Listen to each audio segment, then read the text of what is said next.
Jansangram news, बातमीची सत्यता हीच आमची ओळख। A1 ग्रेडचा कापूस फेल, संतप्त शेतकऱ्यांनी उचलले टोकाचे पाऊल। यवतमाळ जिल्ह्यातील वणी येथील वणी कृषी उत्पन्न बाजार समितीमध्ये आज एक धक्कादायक आणि हृदयद्रावक घटना घडली।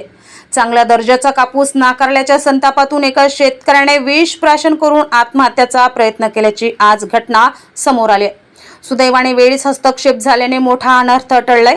मिळालेल्या माहितीनुसार संबंधित शेतकरी आपला कापूस विक्रीसाठी बाजार समितीत घेऊन आला होता, मात्र कापसाचा दर्जा उत्तम असतानाही संबंधित अधिकाऱ्यांनी खरेदीस नकार दिल्याचा आरोप आहे।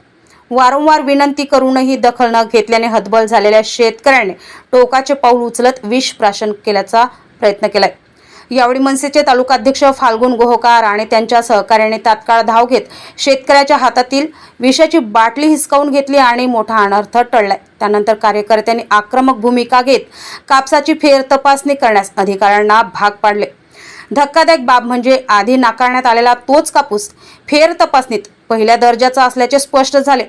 त्यामुळे कापूस खरेदी प्रक्रियेवर गंभीर प्रश्नचिन्ह निर्माण झाले असून संबंधित दोषी अधिकाऱ्यांवर कठोर कारवाईची मागणी जोर धरत आहे।